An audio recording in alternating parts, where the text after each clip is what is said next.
Top comps here. S tier. We have 5 amp. You go 5 amp. You usually want to play this from open fort. Because you need a lot of items here and you want a lot of tiers. So you want to open fort, go for a tier on carousel. Ideally with Cypher. Ideally with one Nidalee soloing stage 1-1-3. So you can make 20 on 2-2. And then you want to go 4-2, roll for this board.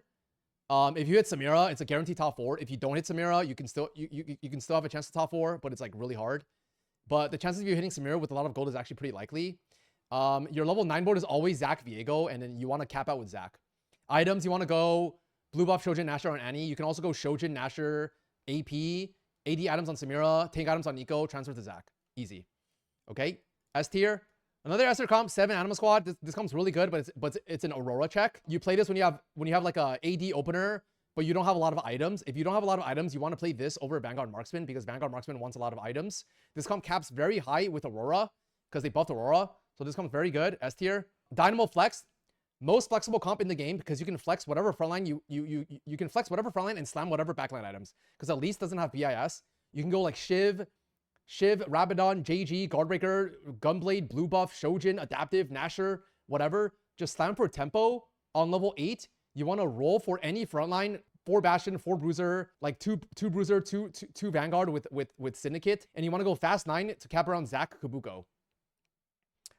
And then you usually want to play this with like a Dynamo opener, like Morg 2. Vanguard Marksman, no need to say anything about this.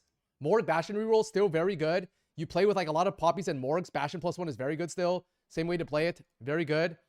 Street Demon Brand, they buff Ziggs and Kabuko, so they buff Ziggs, so it has a higher cap now. This comes also very, very good. I would play this with like a Zyro 2, Mundo 2 opener, and you don't want to play Gorilla.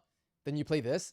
I actually play this comp too little, but I feel like I should play it more. You can also play this comp if you're open for into amp and you happen to hit like all the Street Demon users, then you can play this. Urgot Fast 9, this is usually like a Kog'Maw 2 10 streak into like a Fast 9. You play for like Urgot, cap the board with Garen, Boombot mods, and like Zac. Zac needs to be on here. Zac over like, you probably drop Gragas and Mordekaiser here for Viego Zac. For max cap. Vexel Tech still very good. It's probably also from open fort, but you don't want to. But amp is contested. You have good Vex items. It's more consistent than amp because you don't have to hit Samira, so it's more stable on 8.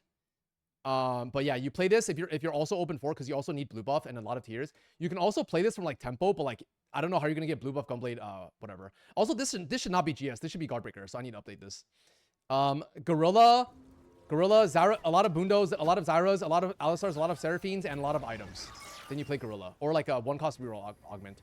Nefir reroll, if you have Pulse on 3, play this with a reroll augment. Shaco reroll, Shaco 2 with swords on 2-1. 5 streak into Shaco 3 on 3-1. Shaco reroll.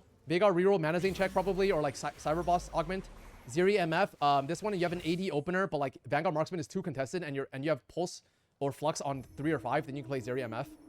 And those are all the comps. And then I'm not gonna talk about B tier comps because they're too niche.